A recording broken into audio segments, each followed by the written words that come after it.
Hello and welcome to the Kim Iverson Show. Well, today marks the 60th anniversary of the assassination of JFK. And with us tonight is Jack Roth. He is a journalist, a documentary film producer, and the author of Killing Kennedy, exposing the plot, the cover-up, and the consequences. So we're obviously going to be talking about the assassination of JFK and theories around it, but we also may get into some of the other subjects that Jack has researched, written, and made documentaries about, including ghostly phenomena and extraterrestrials. So Jack is the author of Ghost Soldiers of Gettysburg, in which he writes about the firsthand accounts of ghostly phenomenon on the Civil War battlefield. And he's also the co-founder of J3 Films, which produced the Extraordinary series about UFOs and alien life. So this is bound to be an interesting conversation tonight. Have you ever wished your shoes could be both stylish and comfortable? Well, wish no more, because I've got the answer. Gravity Defier shoes. So you slide into a pair of Gravity Defier shoes and suddenly you will feel like you're walking on clouds. It's like your feet are getting a big comfy hug with every step. So whether you're a busy professional, an active mom or a dad, or just someone who's on their feet or on the go constantly, Gravity Defier has the perfect pair for you.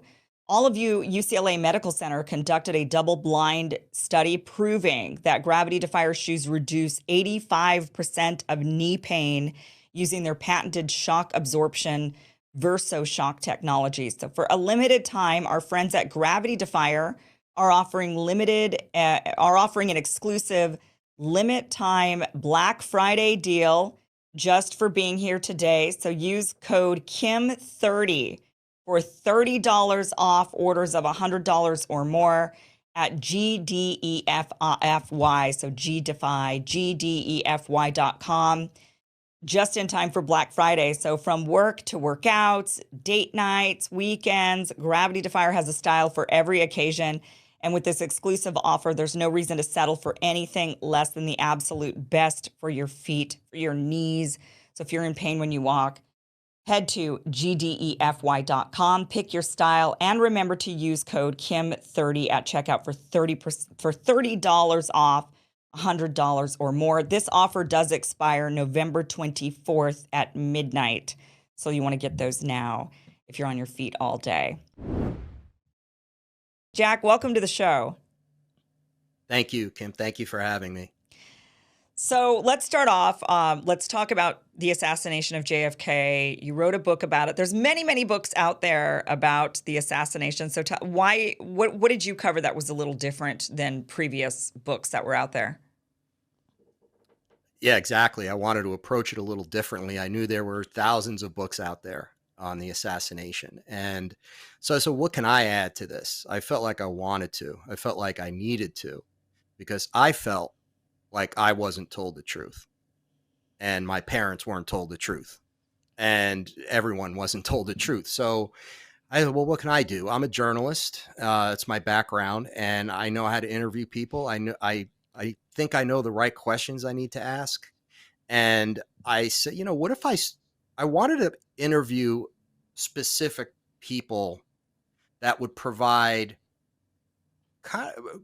not so much a modern insight, but a different insight, different perspectives on the assassination that maybe people never heard of before, whether they were researchers, whether they knew Lee Harvey Oswald, whether they were in Dealey Plaza that day, whether their father was in the CIA during that time period. So that's the way I kind of put the book together. And I just started doing all these interviews and one of the things I did was I interviewed several PhDs, academics who taught that focused on a particular thing, whether that was psychology, sociology, political science. And I wanted to get those perspectives on the assassination. And the whole goal of the book was to, again, offer these different perspectives and then have the readers decide, well, maybe they love this chapter a lot and they want to dig further into that particular thing. And it was just really to pique people's interest and give them this almost like a people's history of the JFK assassination. So some of these people were eyewitnesses or they worked in the government at that time. Yeah, they either were, well, the children of the CIA, their father in Oh, every okay. circumstance worked for the CIA during that time. Yeah. It's an interesting topic that, I mean, for years it was just how, okay, if you think something else happened other than what we're told by the government, then you're a conspiracy theorist. In fact, is that where that term came from? Did it come from the JFK assassination? Is that where they started calling people and labeling people conspiracy theorists? It did. It was after the Warren Commission came out. The Warren Commission report came out. And of course, I think objective thinkers, critical thinkers, were like, this is nonsense. This doesn't make any sense. Something's wrong here.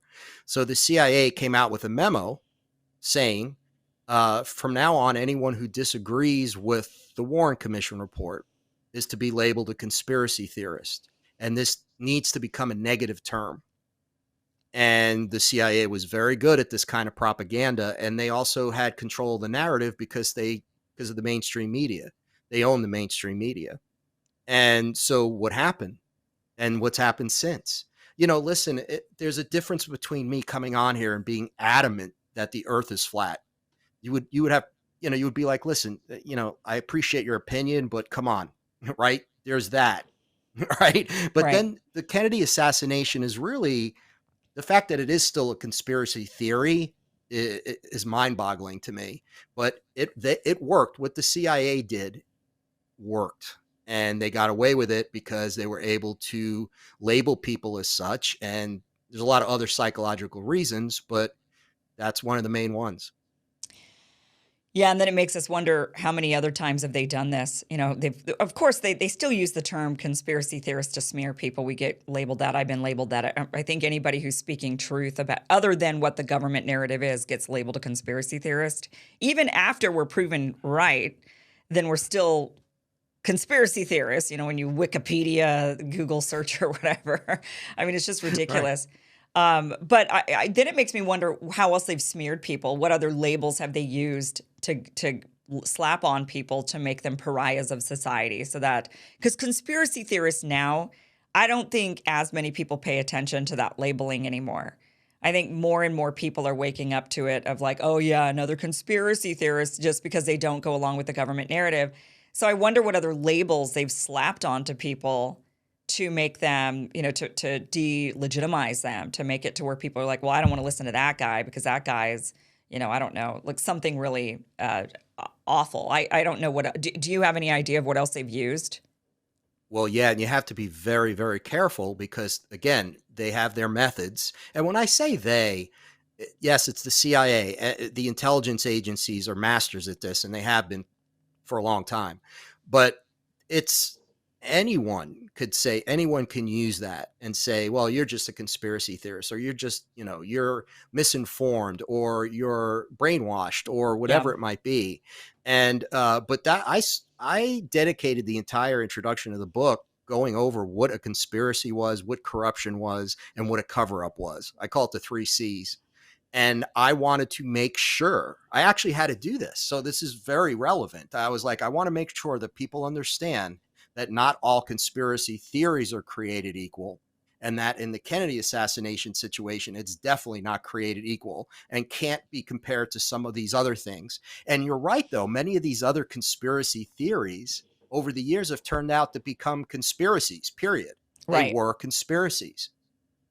Yeah. So, and you just have to be open minded and think critically and realize that, well, they're going to do what they're going to do. They want to cover up a lot of things. It's just the nature of government. It's the nature of the world we live in. Yeah, it's meant to shut down debate, conversation, or even just inquisition into whatever it might be. They don't want people sniffing around. And now we've seen with the JFK assassination, there's a lot more evidence that points to it not being the way that they sold it 60 years ago. We now have more documents that have been put out there. Of course, they're still holding on to about 3,000 of those documents, so they're not giving us everything, and it's a wonder why. Why wouldn't you give us everything if there's no conspiracy here? Then just give us all of the documents, and they won't. You've also got Robert F. Kennedy Jr. coming out saying that the story is not as they told us. That his father said they'd killed his brother when it happened. He's been talking about it as a presidential candidate. This is, and it's shocking. The new documents that came out point towards Lee Harvey Oswald having more interaction. The CIA said for years and for decades that they had no interaction with him, that they had nothing to do with him. And then the new documents that have come out point to a different, showcase otherwise. Walk us through, like, if a person watching right now is just believes the government narrative, Lee Harvey Oswald killed him, and that's it, and there's nothing else to it. What would you say is the smoking gun that shows maybe there's a bit more to this?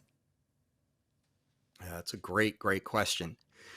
Well, I would start with Jack Ruby, and I would say and again, I'm asking everyone to think objectively and to think critically. Jack Ruby walks into a police station, walks right up to Lee Harvey Oswald, shoots him in the stomach, and kills him before he can go to trial. Now tell us who Jack is, first of all.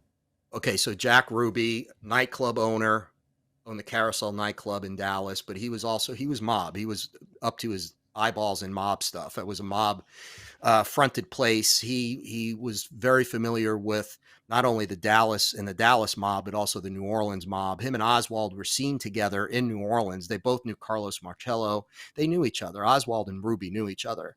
And so Jack Ruby was this mobster, basically. Now they said, what did they do? They spin that. They say, well, he was so upset about this. He loved the Kennedy family, and he didn't want Jackie to have to endure a long trial. Okay. That they could say that. That's fine, but it doesn't make any sense. Did he know them? Did he know them personally? The Kennedys? No, not at all. So then why would he care? He was so distraught, they said. And he couldn't have Jackie go through a trial. He couldn't let that happen. It was nonsense. He was obviously in the mob, and the mob, people have said over the years, did they do it? Now that's another story. That's another whole part of this. But I think they were involved from this. They were contracted because they were very good at killing people and assassinating people. So, and the Marcellos, all the mob hated the Kennedys because they helped Kennedy get elected in 1960. And then what did the Kennedys do? They turn around. JFK hires Robert as the attorney general, and he goes right after the mob. So they were not happy with the Kennedys, to say the least. So they were more than happy to help the CIA and whoever else pull this off. So Jack Ruby, this happened. So right away, you have to ask yourself, that tells me there's a conspiracy. Yeah. Because all a conspiracy is, two or more people conspiring to do something or cover something up. Right. So there you have it. All of a sudden, it's not a theory anymore. Well, let's just you have that. Then you move forward, and people are like, wow, what's going on? People heard shots from the grassy knoll. People heard shots. They saw other people. And then you get to the Warren Commission. So the Warren Commission is put together to undertake this investigation and this fact-finding mission to try to determine what happened with JFK. Because so you have they're saying Oswald did it. Oswald, that's it. He was a Russian sympathizer. He was a communist sympathizer. He was disgruntled. He was a troubled man. None of this was true, but that was their patsy. So what happens? They set up the Warren Commission, and who do they put on the Warren Commission? Allen Dulles. Allen Dulles, who was the ex-head of the CIA, and he was the ex-head of the CIA because Kennedy had fired him after the Bay of Pigs because he was trying to manipulate Kennedy and get his way, and Kennedy was having none of it, so he fired him. Well, Allen Dulles was a sacred cow of the Cold Warriors and the Cold War. This is what I'm saying, this Cold Warrior mentality, this elitist, we can do whatever we want, and we need to do whatever we do is justified. And they wanted their wars. They wanted to invade Cuba. They wanted to go into Vietnam. These people made a ton of money out of this. So now you have a Warren Commission where Allen Dulles is on the Warren Commission. That big red flag. Yeah. And then what happens during this, they have to prove that there was only 3 shots fired because of the Zapruder film. They have to prove it was only 3 shots. If it was more than 3 shots, it was a conspiracy because there had to be more than one gunman. So Arlen Specter comes up, who's on the Warren, he was a Warren Commission attorney, comes up with this magic bullet theory, single bullet theory, which if you, and I'll just say, I'll ask people to read what that is on their own and Okay. tell me that that's not the most absurd theory ever put forth. Anyone who knows physics or anything about shooting or guns or bullets is like, that's just he's lying. That doesn't make any sense. So even if you don't know exactly who was shooting from where and who ordered this, you know there's a conspiracy, and there's definitely a conspiracy to cover it up. And that's what I said, start there.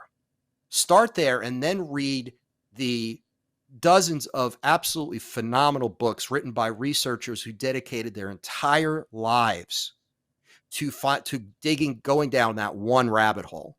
In Yeah. my book, I didn't want to do that. I knew I couldn't do that. These people had done that job. I wanted to talk to them in the book and compile all this information. So when I talked to the researchers, they talked about one specific thing. Well, it was the autopsy photos, or they talked about the Secret Service, or they talked about the Zapruder film. So start there, though, and ask yourself, what makes more sense to you?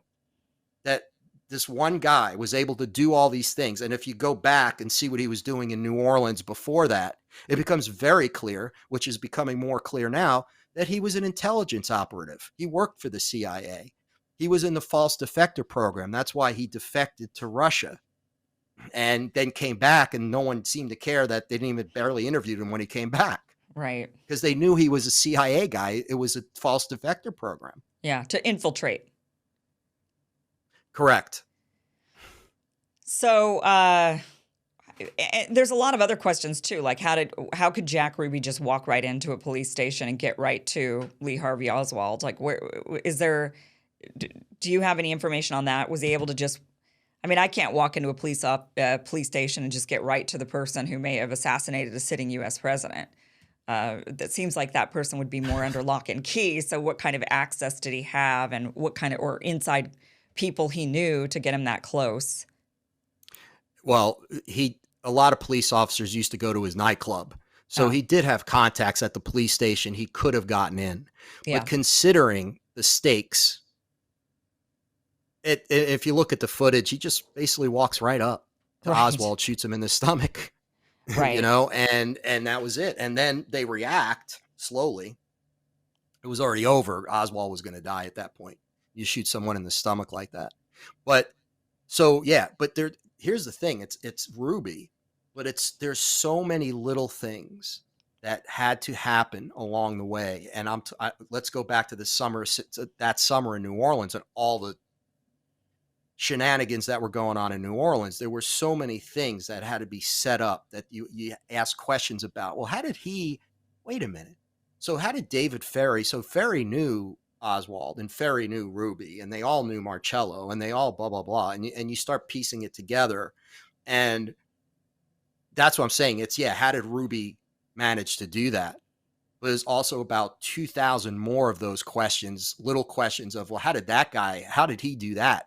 How was Kennedy allowed they changed the route so that he came in the way he was turning, that limousine was turning. It was literally, there was no way he could survive an assassination attempt, especially a triangulation assassination attempt. That, of course, and again, the CIA was masterful at. They knew how they were killing people in other countries this way, elected leaders in other countries. So all they did was take it from the outside and brought it back in yeah, domestically. And you think about the turns, and their experts are like, why would they? And then there was no cover on the car, right? There's all right. these things that it's like, why would they wouldn't do that? Why would they do that? Well, and then also to put on the investigation committee the people who maybe did it. I mean, that's the best.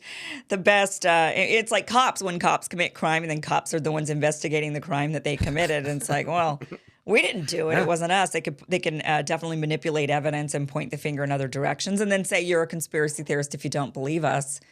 We're right. telling you this is what it is, what happened.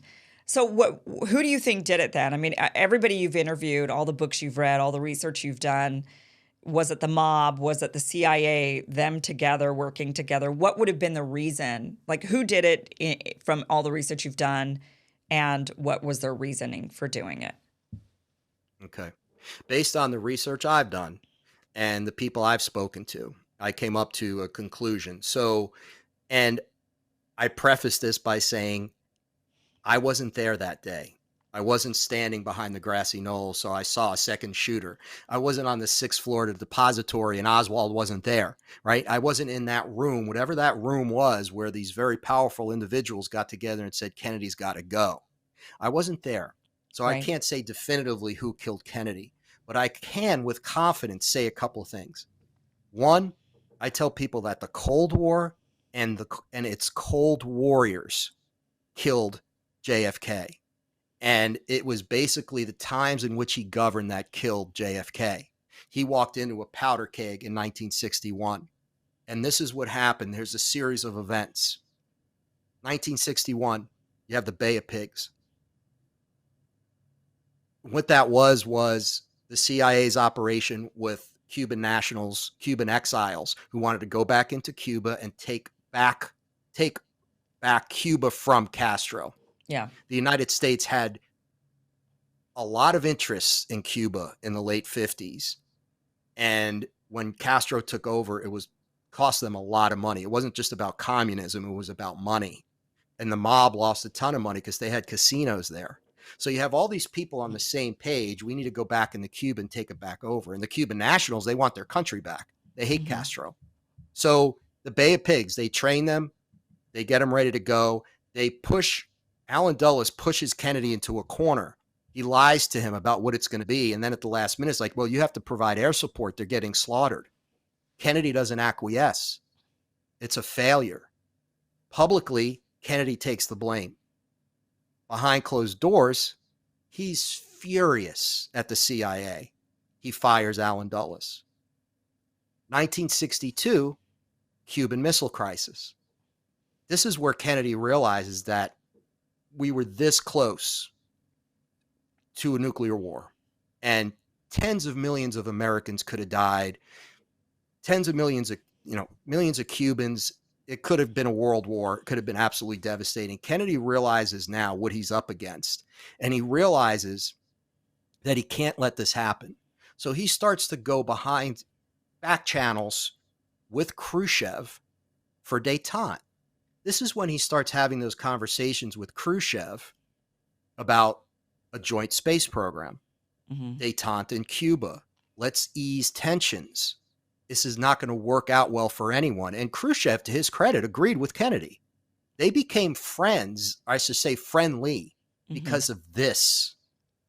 And Kennedy knew he couldn't go to his Joint Chiefs of Staff. He could not go to the CIA because these guys were cold warrior fanatics. They wanted war. They wanted to obliterate communism off the face of the earth. They didn't care about the collateral damage. They were going to be in their bunkers. So if 10 or 20 million Americans died, they don't care. They have elitist attitudes. They're better than everyone else anyway. Kennedy knew this. What else does Kennedy start to do?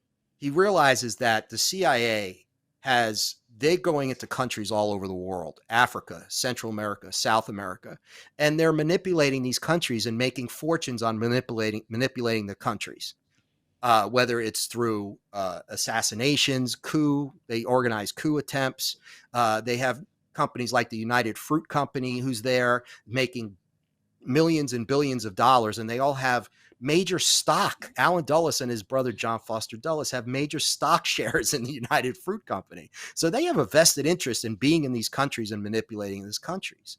What does Kennedy do? He says all foreign nations should be sovereign. We should not get involved like that. We can help, but we're not to manipulate. He wanted every African nation to be sovereign. Same with Central America and South America. Well, this went against the Cold Warrior blueprint. Oh, no, this is our plan to dominate the planet. What are you thinking?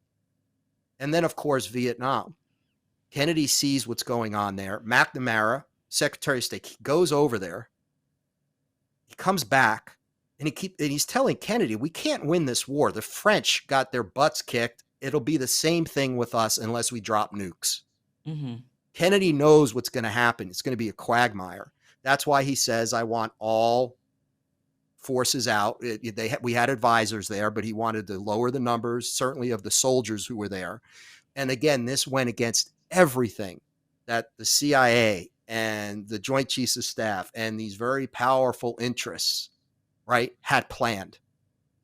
That at that point, and I don't know how this happened, I don't know when exactly it happened, but there was a meeting, there was something that happened where they decided we need to get rid of this guy. And they had such hubris because they were getting away with so much at that point in time that they did it. They were able to do it and get away with it. They had everything in place. Can you connect those dots? Like how, I know we don't have like the smoking gun to the CIA, but we're getting closer and closer with the document dumps that have happened. Can you connect the dots? How does it get back to the CIA from Lee Harvey Oswald back to the CIA? Well, you have at all these different points. The CIA is there in Yeah. some way, shape, or form, right? So you start with Oswald, the false defector program. That's run by William Harvey, a staunch Cold Warrior. And guess what? He hates the Kennedys. That's the one thing in common that every one of these guys had. They hated the Kennedys. They were way too liberal for them. And this is a different time. We're talking about the early 60s now. This doesn't relate to today. So they were, who is this guy? And he was not, people say, well, the Kennedys were elite. They went to Harvard. They had money. But to these men, they were outsiders because, first of all, they were Catholic. And that was a big, these guys were white Anglo-Saxon Protestant. Mm-hmm. And they were the elite. They were the people who ran this country. It was their grandfathers and great-grandfathers who were the robber barons who first solidified their grip on the country. The Rockefellers, all of them. So you have all these men, but at every step you have Oswald in this program. Then you have Oswald doing all these things in New Orleans in the summer of 63. He's being an operative. He's a low-level operative taking orders to do this, to do that. And what he didn't realize until the very end is that he was being sheep-dipped. And here's the problem with connecting the CIA directly. You're never going to get them to give you documents, even 60 years later, that say that there's no document that's going to say, yeah, we did it. Yeah. We were in charge of the operation. Now, I'm not sure if that's the case. They were involved. And when I say the CIA, I see very powerful individuals associated with and in the CIA were involved in that coup and in the assassination. I'm talking about Allen Dulles, right? I'm talking about Edward Lansdale, right? All these individuals, right? E. Howard Hunt, he was in charge of operations, logistics. He was getting all these assassins in and out of Dallas that day. He was giving them a place to stay and then fly out of Phoenix to Toronto and then back to France. I mean, this was all very highly coordinated stuff. So, and the CIA was probably the most powerful institution on the planet in the early 1960s. They were more powerful. The FBI was powerful, but not as powerful as the CIA because they were international. Okay. The FBI was very powerful. The Joint Chiefs of Staff, of course, these generals, very powerful people, but they worked with all of them. They worked with the mob. I think the mob was involved based on what I've learned, that the mob was involved, but they were hired. They were subcontracted. The CIA subcontracted other hitmen from other countries to be in Dealey Plaza that day. There were people in Dealey Plaza who were in that world who said, what is he doing here? Like, people would see people, like, there was probably like 20 assassins in Dealey Plaza that day. Some of them did not know why they were there. They were just told to be there. See, so this confuses it. It muddies the waters, right? And people can't, well, who was behind the grassy knoll? Well, I saw this guy from France there. Yeah, but he might not have been behind the grassy knoll. He may have not done the shooting. He may just been told to be there and take pictures. Yeah. So again, it's all, but who does this? What was the one organization that could set all of this up and then use their propaganda machine, which they learned from the Nazis, and with Operation Mockingbird, right, where they controlled the media, Yeah. and not only do it, but successfully cover it up. It was the CIA. They were the only And they ones had who could. experience. And this is something They that were the they're best in the world at right. this. Right. Best in the world at this. Yeah. Yeah, it's just really, this would be the biggest, I think, news. It should be the biggest news, just out there entirely, that the CIA has assassinated a sitting president. It doesn't get more scandalous than that in this country where we think we're a democracy. This is what we pride ourselves on, that we're different from other countries. We don't. And then if our government actually, or government officials or people acting within the government, assassinated a sitting president, it should be the biggest news of our time. But it really kind of isn't, which is shocking with this last trove of documents that have been dumped and more fingers pointing to CIA, because they denied, like I said, they denied for the longest time. We don't have anything to do with Lee Harvey Oswald. And now suddenly the documents show, yes, you did. Yes, you did. So how much more interaction did you have with him? How much further did you go in this? And it's not the biggest news. What do you think? A lot of it is that the current generation, the younger people, this isn't from their time. This isn't their era. It's not even in mine. Certainly in my parents' era, but I was born after this. It was still something that people talked a lot about. But again, you're a conspiracy theorist if you thought it was anything other than the narrative. So what do you think the current generation? I mean, I see a lot of parallels to like Donald Trump and what has gone on with him in this generation. In that, here's a guy, whether you like the guy or not, and I was never a Donald Trump fan, but I see a lot of this same, like taking him down, trying to take this guy down. Of course, they're not assassinating him yet, but doing everything they can to ensure he doesn't get back into power. And it seems that the reason is they don't want him in power is not because they really think that he's some lunatic who's going to drop nukes places or march in a dictatorship, but it's really that they're worried about his stance on establishment, like the military-industrial complex, wars around the world, CIA, these types of things. He wanted to, for example, pardon Julian Assange and Edward Snowden potentially, but was pulled aside by Mike Pompeo, who was at one point the head of the CIA, and basically said to him, "Don't you dare." And that came from Roger Stone. When I interviewed Roger Stone, he said that's exactly what happened, that he was going to do it until Mike Pompeo pulled him aside and said, "Don't you dare." And then who knows what the "don't you dare" or else, what would be the consequences of that. Do you see those parallels happening today? Why do you think younger people should care about the assassination? Besides that, it obviously calls into question everything we thought we knew about our country. Right. And the ripple effects have continued since today. It's only gotten worse. In the early 1960s, late 1950s, we were the best country in the world, and everyone recognized that because we had the highest quality of life, one of the highest qualities of life. We had just defeated the Nazis. We were the good guys. We wore the white hats. It was called American exceptionalism. It was actually a thing. And the minute Kennedy was killed, that American exceptionalism started to erode. But the consequences have been that was a message. Okay, it was more than just, we got to get rid of this guy. It was a message to everyone else. It was a psyop. It was a psychological operation. Again, who was the best in the world at that? The CIA. And they learned that from the Nazis too, by the way. That's a whole other book. Yeah. But so here you have this situation and they get rid of him. Now, what president? Lyndon Johnson comes in. He was happy to have power. I have a whole chapter. I interviewed this guy who's written books on Lyndon Johnson. That will literally blow your mind. I mean, that guy was as crazy as a loon. That's, again, another topic. But it's important from the standpoint of that he was glad to take over. He hated the Kennedys, too, because the Kennedys were after him because they knew how crooked he was. They didn't want him as a running mate in 64. JFK was like, I don't want this guy as a running mate. And they were trying to they were getting all this information from Texas that he was as crooked as they got. So Lyndon Johnson loved the whole thing that happened. So, but you have him, then Vietnam escalates. Then you have, let's fast forward, Nixon, that guy, okay? Watergate. At this point, everything's eroding. You already have the counterculture movement, right? You have the late 60s, early 70s. There's riots in the streets, civil rights.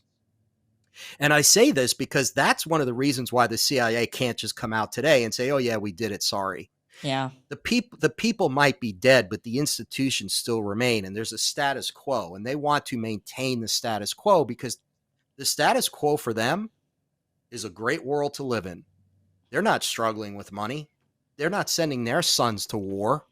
They are making money hand over fist of all these things they're doing. So they establish this, right? And now they have this grip. And I'm telling you, that's what I tell people. It's not a Democrat or Republican thing anymore. It never Right. was. It's about the fact that this is a distraction for us. Like for us, they want us to be distracted. So let's walk around wanting to strangle each other because you're a Republican and I'm a Democrat, Yeah. which is so counterproductive for us because then we don't focus on the real issue, which is them. And again, when I say them, I'm saying the real people with real power. The Yeah. president has some power, but he doesn't have real power. We learned that Kennedy learned the hard way. And every president since, no president ever does what he says he's going to do once he comes into office. Right. Because I truly believe they take him into a room at that transition meeting and they show him the Zapruder film. Like, oh, that could be you too. Like, I'm joking, Yeah. but I wouldn't be surprised at all if that happened. It was like the real people in power saying, you're going to kind of do what we tell you to do. And And if I you thought, don't play, yeah, go ahead. well, and I also think, because I think a lot of people now in positions of power, they're like, well, okay, I guess if you assassinate me, you assassinate me. But I think they protect their families. I always wonder if they set them aside and they say, we've got reels and reels of bad things your son did or bad things and then they say, so look, you can go along or the blackmail operations just I think must be robust because it is crazy that you've got all of these people who run for office and they seem sincere. And I do think they are sincere. They want to make actual genuine change. And then they get into office and something happens and it's just like suddenly they're on the team of the establishment and everybody's left blindsided by this, wondering what the hell what do they have on you? And I think it's a lot of they don't have anything on that person necessarily, but they have something on somebody they love. Because I think most people would protect somebody they love who didn't choose to run for office, didn't choose public life. And now there's this dirt on those people. I mean, that's how I would do it if I were a blackmail mastermind. I would be going after your family. I wouldn't care about you. I mean, who cares, you know? And who was the ultimate master of that since the 1940s? J. Edgar Hoover. He had dirt on everyone, and I want to tell you, he might have not been directly involved in the assassination, but boy, did he help cover it up. And he worked in cahoots with the CIA and the Joint Chiefs. These again, J. Edgar Hoover, Allen Dulles, Curtis LeMay. These men were so powerful, you can't even believe how powerful they were. So yes, I believe it's a combination of two things. That where they say, and they did this, they've been doing this forever. We won't kill you. We'll kill your family and make you watch. Yeah. So if you have anyone or anything you care about, you're done. Yeah. And then there's also this part of it. Power. Ego. Wait a minute. I'm in Congress now. I'm making $250,000 a year, whatever they make. I have the best health care money can buy, and I don't even pay for it. I have this. And I'll just play their game. My family will be set. You know, I could go into Congress with $100,000 in the bank. I'll come out of Congress with 10 million in the bank. It makes it hopeless. You know, I mean, I think it's like a hopeless situation. And this is why I think young generations should care. And I also think that they are caring and they're opening up their eyes. I feel like we're living in the 60s again. You know, when I read about the 60s and everything going on during that time with an assassination of a president, and then you've got the Democratic National Convention, you know, what happened there where they basically just inserted their guy in. They didn't even have an election that year when the year that RFK was assassinated, and they just pumped in their guy and didn't care about the election primaries. What primaries? I mean, here we're at that again. Primaries, what primaries for the Democratic Party? There was a lot of questioning of these institutions or the potential that they could be questioned if people found out about what they were really up to. And now we're living in this time period where it almost seems like a parallel 60s, where you've got people saying, wait a minute, I don't trust these institutions. Then the institutions themselves, the political parties are rigging there's, I think, a lot of rigging of elections in a variety of ways.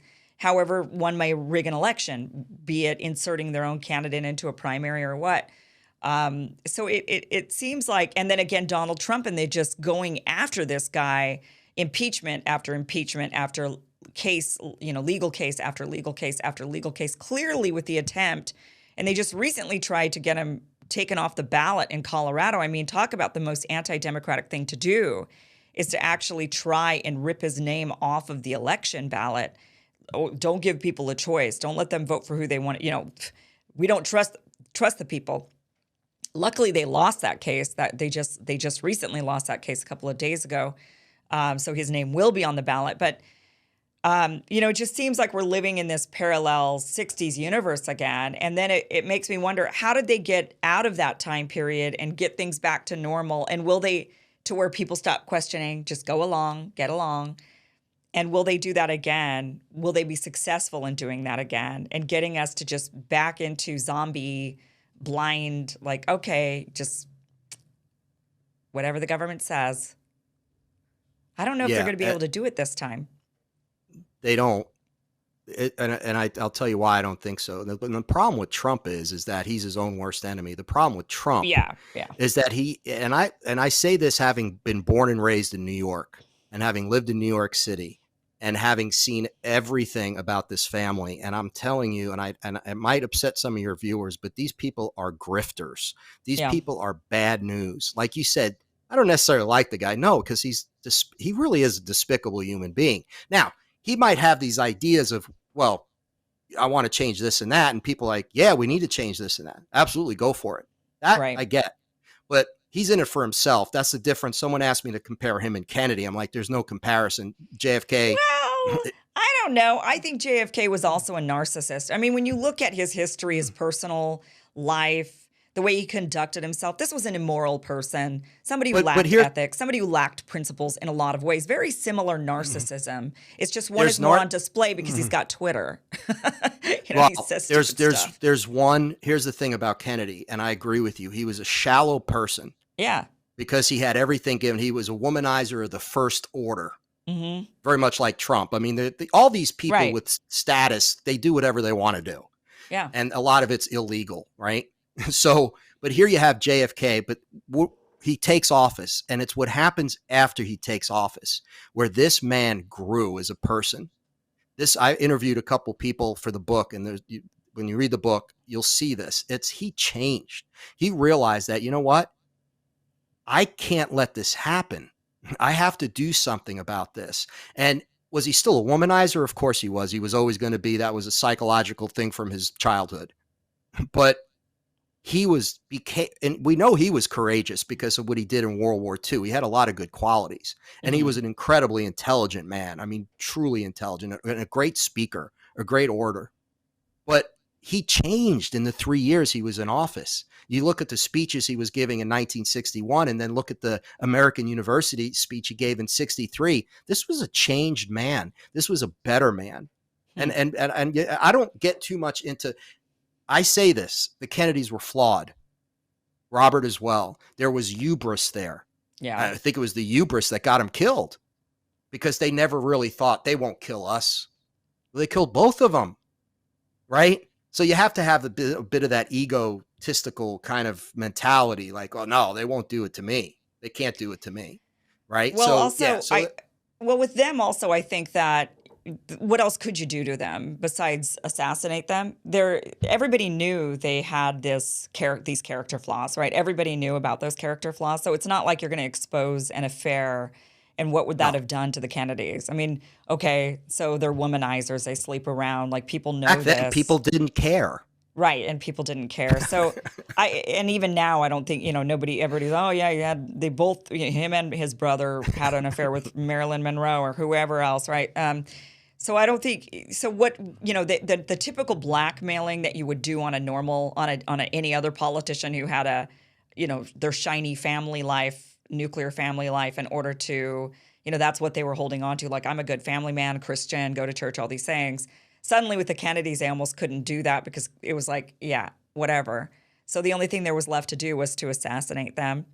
And I think that's a very similar thing with Trump. I don't think there's anything you can really do to embarrass him because he is a narcissist who comes out with like, and we all know about his past and the things he said about women and and the sleeping around and the affairs and Stormy Daniels and all of these things. People are just like, yeah, that's Trump. That's who, that's who he is. He's this person that's lived that life. So what do you have on the guy besides just trying to make sure he never reaches power again in one way or another? And I do think the next step would be, I mean, if he did get in there, it would maybe be an assassination. I don't know what else they could do to I go agree with after that. him. I agree with that. And I think I worry about RFK Jr. The only reason I'm not too worried about RFK Jr. is because he's probably not going to, he's not Get going to that win the far in, presidency. yeah. And I think they know that Trump won't get in again. And I think they know because they know the numbers. They know that enough has happened where there's still going to be people that vote for him, but he's not going to have the numbers to win. There's no way I think he's going to win. I think he's going to win. Mm. I do. I think he's going to win. I think that going up against Biden, I mean, unless they rig it, I just don't. And they have to get rid of Biden because there's no way Biden beats Trump again. I just think people will just not believe that. They'd have to replace Biden. I think they are on track to replace him with Gavin Newsom. And then when they do that, then they would have a more believable contest where they could say, well, Gavin won fair and square because so many people hate Trump. But I think so many people hate Gavin Newsom too, but not as much as Trump, for sure, but certainly a lot. I think Trump would win, actually. And all the numbers right now, the latest poll numbers actually show him beating Biden in every single contest, which hadn't been done before because things are so bad right now. But here's the thing, and this is the big message here, is that these people we've been talking about as far as the Kennedy assassination, these elitists, these global elitists, these extremely powerful people, they don't care that much. They'll take care of him. They'll control him one way or the other. Right. They're not going to let him. And he just doesn't have the personality. He doesn't have the character to truly change the world to be a better place. He does not. He's not a good character person. Right. So he might cause trouble for them, but in the end, they're going to win. They're not going to lose. Those guys are not going to lose to Donald Trump. Now, Biden might, but those guys, no way in a million years. Well, I think that's the big message, right? The big message is, and I think they originally let Trump win because of the same, it's like, okay, he's a controllable guy. He's got this CD pass. We could probably, but then they found out he's actually a little less controllable than they thought. He's somewhat controllable in that he didn't know anything when he went in the first time. He just didn't know how things even operated in the government. And he had to learn because he had never done any government before. So they could kind of manipulate him, put people in around him who were the actual, in with the deep state sort of actors or whatever name you want to give them. But then I think they found out this guy is he just goes rogue. Like, we don't know. One minute we think we've got him convinced and he says, yeah, I'll go and do that. And then by the time it comes time to sign off on whatever it is, he's like, never mind, change my mind. I went on, I looked at Twitter today and I've changed my mind, so he's this rogue character that they can't really control. They do seem to want people in there that they can control. And even if they cannot control that person, they will figure out a way to control that person. And that's what's really, really scary, is that it calls into question our entire everything we've ever thought we've known about our country. It's just, it's like we think we elect these leaders and they're in power and that they're going to make decisions that are that are in the best interest of the people and the country. And they clearly do not. They don't. No, never. And anything, whether it's whatever the issue is, whether it's on the left or the right, it's never the right thing. That's it. Common sense decisions. Listen, if the planet is warming, I think we all can agree that there's an issue anyway. We can agree that it's warm. Yeah, that's warming for sure. Whether or not it's a existential crisis or not, people debate that part of it. We know it's warming. But shouldn't we be doing something about it? Is the question, like, why not? Isn't the environment kind of important? And I just say that for any human being, not for a Republican or Democrat. And that's what's the problem is. You talked about young people, Generation Z. My son's going to be 22. There's a difference in that generation. And I think it's a good thing for our future because first of all, they realize they're being dumped. All these problems that are being dumped, they're going to be dumped on them. And they're going to have to figure all this out. So they have a different mentality for No, whatever they reason. won't. There are, They don't have to figure anything out. The deep state has already got it figured out.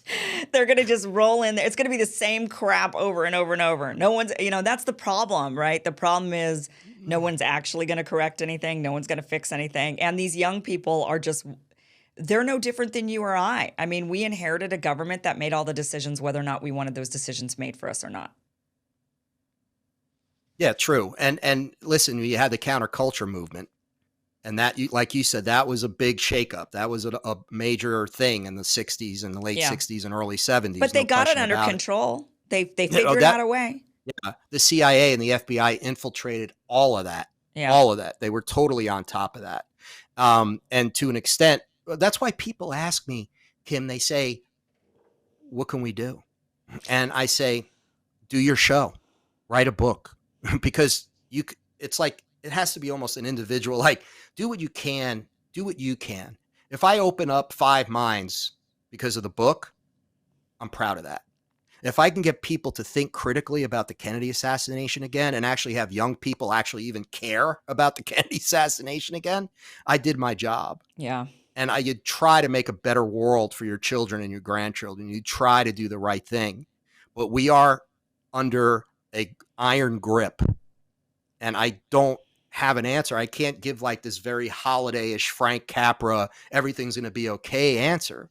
Yeah. Because I don't know. I don't know how to defeat these people. Either it's going to be divine intervention or extraterrestrial intervention. And that's a whole other topic. Right.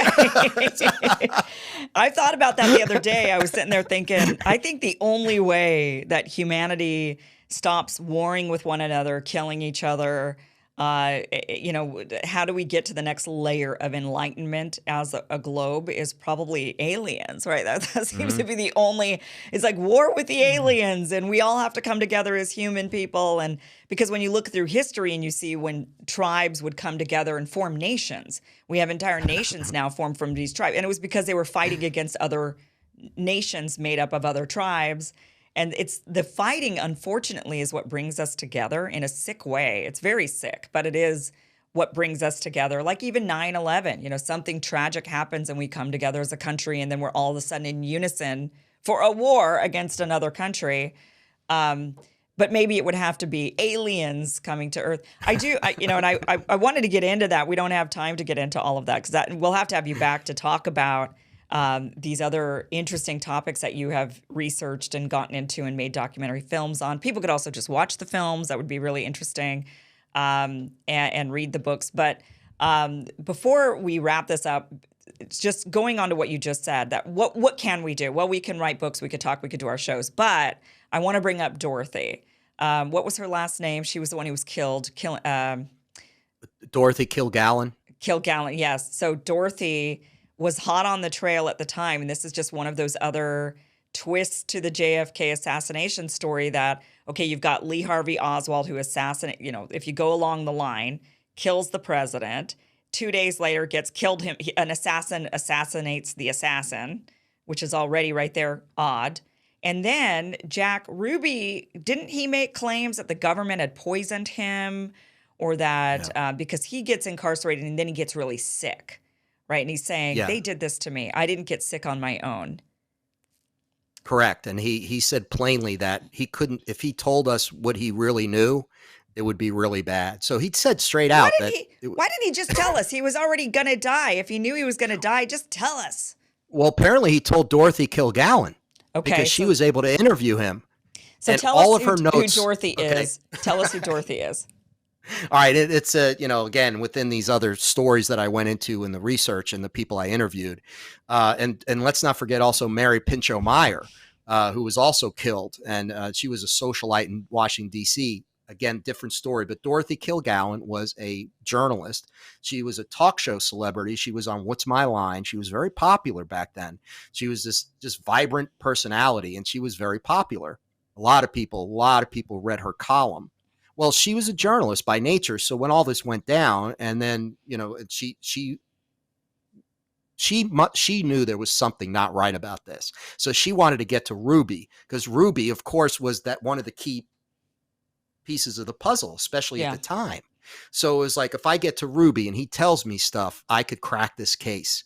And she interviewed him. And if I'm not mistaken, I think it was twice in prison. And she was the only journalist, the only, would say, civilian that was able to do this. And she Hmm. did it. And she was telling friends leading up to her death that, well, I say it's definitely a death, but She was killed. they Yeah, said it yeah, was oh an, yeah. yeah, she, it was, Right. They said it they're was an saying, overdose, right? That she right, overdosed on pills. Yeah. accidental. Okay. Yeah, and there was so much to it. But her notes, she had all these notes for the book, and she was going to come out with this blockbuster news, and this book was going to change everything. And not only did the book never come out, but all of her notes were gone. No one could ever find any of her notes. Now, you tell me, as a critical thinker, as an objective thinker, that there wasn't some foul play that went on here. And that was just one person. Then you have her, you have Mary Pinchot Meyer, which we don't have time to get into now, but there's all these people. Now I'm talking about female civilians. I'm not talking about CIA assassins and soldiers getting killed. I'm talking about civilians, Yeah. innocent people, right? That are just getting assassinated, killed, and they don't even blink. They don't care. For getting too close to the truth. And that's what's scary. So that makes me wonder, how close are we getting? Because we're alive, you know. So I know. Listen, we're probably on a list or two. I always say that to everyone. Between my documentaries and this, I'm on a list or two. but no, they don't have to. We're not a threat. I mean, and anyone who might be, RFK Jr. is a threat. yeah, And if he ever came close to winning, I would worry about him. They wouldn't let him. Somehow they'd stop him. yeah. Yeah, it's very, it is scary. Now what they do is they just label all of us. They continue to label us conspiracy theorists, or they go after us in other ways, other charges, other crimes that they try to dig up or plant or commit or something along, to really delegitimize people and their voices. But I do think that once a person gets too big, once they get too, then they take their career down somehow, some way, eliminate them. But I would imagine that at some point, with the CIA, I'm sure they're already figuring this out. I'm sure they've figured out an out. They know that the tide is turning against them, that the public is wondering, why do we even have a CIA anymore? We shouldn't have a CIA. There's more calls to abolish the CIA, presidential candidates calling to abolish the CIA. So my guess is they figured out a way to create a new agency or a new way for them to work, and even allow the CIA to go away. They could be like, oh, yeah, okay, fine, because they know that it's coming. I think that at some point we won't have a CIA. There's just too much, because there's no reason for them. There really isn't much reason. You spy on other countries. We now know the NSA spies. Why do you need to send spies? You've got, you're spying on even Angela Merkel, that came out, the leader of Germany, with the NSA. So there's a lot of calls for this. I just think that maybe they're working their way into the NSA. And they're like, all right, fine. We've got a new way. We'll just integrate ourselves into this other entity, and the CIA could go away. That's what I'm thinking. They're probably planning their whatever you'd want to call it, their metamorphosis. But they'll always absorb into something else. Like you mentioned, Yeah. the NSA, there'll be someone doing it. Yeah. But publicly, oh, the CIA's gone. Yay, we don't have to worry about them anymore. But it's not. There's someone doing exactly what they're doing. Right. And that's what the CIA did with all these programs. And they say, oh my God, the CIA has this horrible MK Ultra program, and they have this, da. We got rid of that. What they really do, and I talked to an ex-CIA guy who was involved in these programs, what they do is they just change the name of the program. Yeah, right. And they say, oh, we don't have that anymore. Yeah, you don't, because it's now called this. Right, exactly. And that's what the CIA would be. It's like, oh, now it's just now in these various different departments, or we just renamed it, or now it's who knows. I mean, it's just well, it is good for us to know. It's eyes wide open. I mean, we need to know about this so that we can maybe at least spot it, have our bullshit meters go off and be like, hey, we know that that's really what you're doing, or your new name, you're the same old tricks, new name. It's good to keep our eyes open on this stuff. Great to talk to you tonight, Jack, on this anniversary of really the biggest scandal, I think, in our country's history that I know of, that I could think of, the assassination of a sitting president. Great to chat with you. Where can people find all of your work? I know you've written numerous books. You've got all of these documentaries as well. A lot of it really fascinating stuff that I think people would find really interesting beyond the JFK assassination, but also UFOs, extraterrestrial life, ghost, paranormal. I think all of that is so fascinating. Where can people find Yeah, your stuff? the theme is searching for the truth here, right? I'm a digger of truth. That's who I am. But they could go to jackrothauthor.com. That's my Okay. author site. And also, too, you can go to Amazon to get the book. It's easy. But if you go to jackrothauthor.com, I have links to Amazon, Barnes and Noble, Okay, other great. booksellers, and then all my other stuff's on there so people can find out what those are about. Great. Well, I have all of those links down below, so it's easy to get to. Jack, thank you again for this great conversation. Thank you so much for being here. Kim, thanks for having me. It was a lot of fun. Well, that was a great conversation. Really interesting, fascinating. And Jack's got a lot of other really interesting content. We weren't able to get to it. I was hoping to get to the aliens. I was hoping to get to the ghost stories. All that stuff is really fascinating to me. Whether you believe it or not, it's just interesting to hear these stories. I think, though, now with the UFO stuff, I think even the government has come out saying, yeah, okay, it's real. So again, it was once a conspiracy theory and you were smeared and called a crazy person. And now, well, okay, there's some truth to all of it. So fascinating stuff. The links are down below to get to more of Jack's stuff. And we'll hopefully have him back and talk about those other subjects we weren't able to get to. Really appreciate you guys watching tonight. Thank you so much for joining us. We are off the next couple of nights because it is Thanksgiving. So we hope that you have a wonderful Thanksgiving. We hope that you gobble up a bunch of turkey or faux turkey if you're vegan or whatever it is you have for your Thanksgiving. Hope you enjoy. Thank you so much for being here. We will be back, of course, Monday with more great content, 6 p.m. Pacific, 9 p.m. Eastern. So until then, guys, thank you so much for watching. Have a great holiday weekend. Bye-bye.